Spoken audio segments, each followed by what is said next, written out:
दोस्तों आज आपको गोवा के बीच पर गर्लफ्रेंड के साथ की मस्ती की कहानी को जो सुने। हेलो दोस्तों, कैसे हो आप सभी लोग। मुझे उम्मीद है कि मेरे सब दोस्त ठीक ही होंगे। मेरा नाम ध्रुव है और मैं उड़ीसा का रहने वाला हूँ। दोस्त, मुझे कहानी पढ़ना पसंद है, पर मैं कहानी का कोई लेखक नहीं हूँ।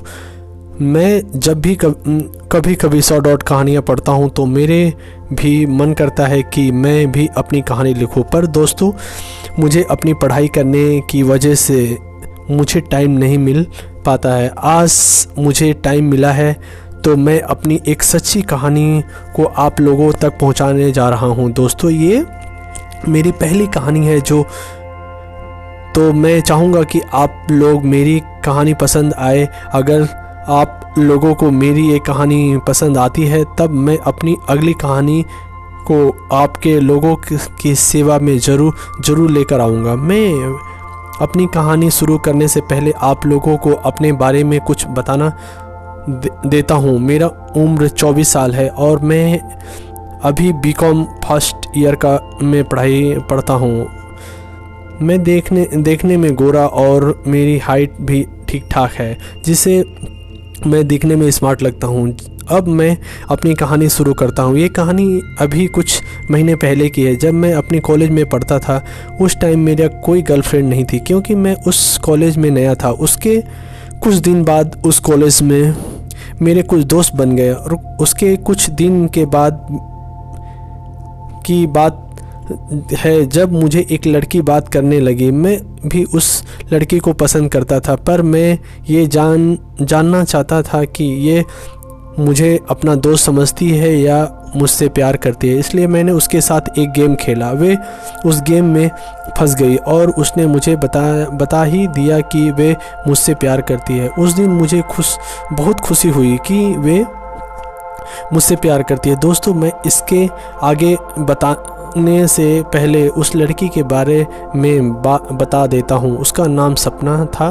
वे दिखने में गोरी है, उसकी उम्र 23 साल है और वे रहने वाली यहीं की है। मैं आप लोगों को उसके फिगर के बारे में बता देता हूँ। उसका संतरा सबसे ज़्यादा बड़े नहीं थे, ना ही उसके तरबूज ज़्यादा बड़ी थी। वे ज़्यादा मोटी नहीं है, पर वे दिखने में किसी हीरोइन से कम नहीं लगती है। अब मैं उससे बातें करने लगा, वे भी मुझसे बातें करने लगी। हमारी रात को चैट भी होती थी। दोस्तों, वे रात को मुझसे बात नहीं कर सकती थी क्योंकि वे रात को अपनी मम्मी के साथ सोती थी। वे इसलिए मुझसे रात में चैट करती थी। हम दोनों को ऐसे ही बात करते करते काफ़ी दिन हो गए। जब हम दोनों को मौका मिलता तो हम दोनों का डॉट भी कर लिया करते। मैं कभी कभी का डॉट करने के साथ उसके छोटे गोले संतरे को पकड़कर माँ डॉट कर देता।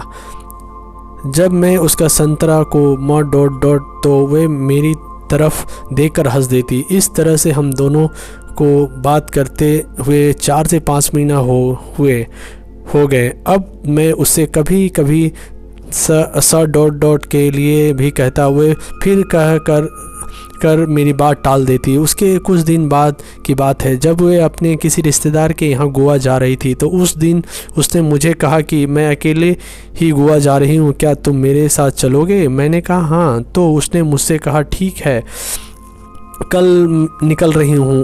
उसके दूसरे दिन ही मैं और सपना एक साथ गोवा के लिए निकल गए। हम दोनों गोवा कुछ ही घंटों में पहुँच गए।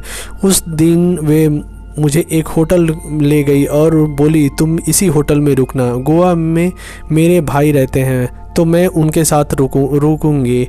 मैं उस दिन तो उस होटल में रुक गया। उसके दूसरे दिन सुबह ही उसका फ़ोन आया और उसने मुझसे कहा कि तुम आज मुझे बीच पर मिलो। उसने मुझे बीच का नाम भी बता दिया था। मैं आज घूमने जा रही हूँ और घूमने के बाद मैं तुम्हें वहीं मिलती हूँ। मैं उस दिन उसका इंतज़ार कर रहा था। वे बहुत देर में आई। मैं उस पर बहुत ज़्यादा गुस्सा हुआ था। वो मुझे देखकर जान गई कि मैं उससे गुस्सा हूँ। वे आते ही मेरे ओठों पर डॉट कर दिया। तो दोस्तों, जब उसने मेरी ओठों पर की डॉट की तो मेरी गुस्सा पता नहीं कहाँ चली गई। मैंने भी उसके ओठों पर 2 मिनट तक चौट डॉट डॉट रहा। मैं साथ उसी बीच पर घूमते घूमते हम बहुत दूर निकल गए। हम कुछ देर में इतनी दूर निकल गए कि कोई दिखाई नहीं दे रहा था। मैं उसके हाथ में अपने हाथ पकड़े हुए कुछ देर बाद मैं बोला कि कितना अच्छा लग रहा है। वह बोली बहुत अच्छा नज़ारा है। तब मैंने सपना से कहा कि इस नज़ारे का फ़ायदा उठाया जाए। वो बोली कैसे? मैंने उसके ओठों पर अपनी ओठ को रख दिया और मैं उसकी ओठों को अपनी ओठों को रख कर उसकी ओठों को चौट डॉट डॉट लगा। वे मेरी साथ देती हुई मेरी ओठों को चौट डॉट डॉट लगी। मैं उसकी ओठों को चौट डॉट डॉट रहा था। वे मेरी ओठों को चौट डॉट रही थी और मैं उसकी ओठों को कुछ देर तक ऐसे ही चू डॉट डॉट रहा। फिर मैंने उसके एक संतरे को अपने हाथ में पकड़कर डॉट डॉट डॉट उसकी ओठों को अपनी ओठों से पकड़कर खींच कर चू डॉट डॉट लगा। वे मेरी ओठों को अपनी ओठों से डॉट डॉट डॉट रही थी।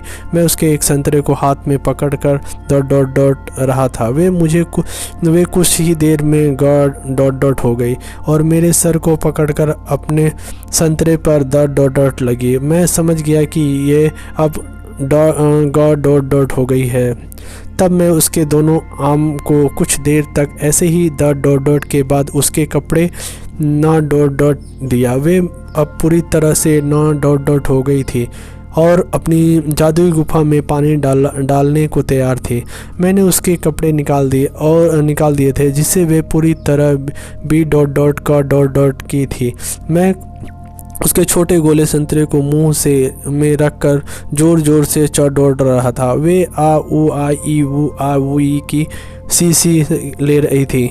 मैं उसको दोनों आर्म को कुछ देर तक ऐसे ही चौट डॉट रहा। वे मेरे सर को ऐसे ही सहला रही थी। फिर मैंने वहीं पर लेटा दिया और उसकी टांगों को फैलाकर उसकी जादुई गुफा में अपने जीभ को डुबाने लगा और उसकी जादुई गुफा में पानी भरने लगा। वे अपने उभारों को ढक्कन को उंगली से अपनी मसलती हुई हा हा सी वो मा इमा उमा वही की मस्ती आवाज़ें कर रही थी। मैं उसकी ये आवाज़ सुनकर और डॉट डॉट में आ गया और उसकी जादुई गुफा को अपना काला नाक डुबा दिया। जब मैंने उसकी जादुई गुफा को अपनी उंगली भी डुबा दी तो उसका मुंह से जोर जोर से सौ डॉट डॉट आवाज़ें निकलने लगी। मैं उसकी जादुई गुफा में ऐसे ही कुछ देर तक अपनी उंगली को अंदर बाहर करता रहा। फिर मैंने अपने कपड़े निकाल दिए जिससे मेरा 6 इंच का लंबा काला नाक जादुई गुफा के सामने आ गया। वे मेरे काले नाक को देखकर इतनी उतावली सी हो गई और मेरे काले नाक को पकड़कर अपनी जादुई गुफा में डुबा दिया। वे मेरे काले नाक को मुंह में रखकर चू डॉट डॉट लगी। मैं अपने काले नाक को ऐसे ही कुछ देर तक चौट डॉट डॉट के बाद मैंने अपने काले नाक को उसकी जादुई गुफा से निकाल दिया। मैं अपने काले नाक को निकालने के बाद उसकी जादुई गुफा के मुंह पर रखकर उसकी जादुई गुफा में अपने काले नाक को डुबा दिया तो उसके मुंह से चौट डॉट डॉट निकल गई। मैं उसकी जादुई गुफा में अपना काला नाक को डुबा कर धीरे धीरे अंदर बाहर करने लगा। मैं उसके दोनों आर्म को पकड़कर उसकी जादुई गुफा में जोर जोर से अंदर बाहर करने लगा। वे आ ऊ आ ई ऊ आ ऊ आ मायू मा की 100 डॉट लेती गई और काला नाक को जादुई गुफा में डुबा रही थी। मैं उसकी जादुई गुफा में ऐसे ही कुछ देर तक अंदर बाहर करता रहा। फिर मैंने उसकी जादुई गुफा से काला नाक को निकालकर उसके घोड़ी बनाकर उसकी जादुई गुफा में पीछे से काला नाक को जोरदार धक्के से साथ डुबा दिया। मैं उसकी पतली कमर को पकड़कर उसकी जादुई गुफा में अपना काला नाक को अंदर बाहर करते हुए डुबाने लगा। वे अपनी जादुई गुफा को आगे पीछे करती हुई डुबाने लगी। साथ में आ ओ हा हुई मा हा हो कि हाँ हूँ कि सा आवाज़ें कर रही थी। मैं उसकी जादुई गुफा को जोर जोर से अंदर बाहर करते हुए डुबा रहा था। मैं उसको 15 मिनट तक जोरदार धक्के के साथ जादुई गुफा में पानी भर दिया। फिर मैंने उसकी जादुई गुफा में अपनी उंगली को डुबाकर ज़ोर ज़ोर से पानी भरने लगा, जिससे उसकी जादुई गुफा से पानी की धार निकल गई। फिर मैंने उसकी ओठों पर की डॉट डॉट किया और हम दोनों ने कपड़े पहन लिए। वे मेरी तरफ देखकर हंसती हुई मेरे माथे पर की डॉट डॉट किया। फिर मैं होटल में चला गया और वे जहाँ रह रही थी वहाँ चली गई। उसके कुछ दिन बाद हम दोनों अपने घर आ गए। दोस्तों, आप लोगों को कहानी कैसी लगी? लाइक, शेयर, कमेंट करें। आप सभी लोग का धन्यवाद इस कहानी को पढ़ने के लिए। आपको कहानी कैसी लगी? लाइक, शेयर, कमेंट और करें, और अच्छी अच्छी कहानी सुनने के लिए हमारे चैनल में बने रहे। आप सभी लोग का बहुत बहुत धन्यवाद।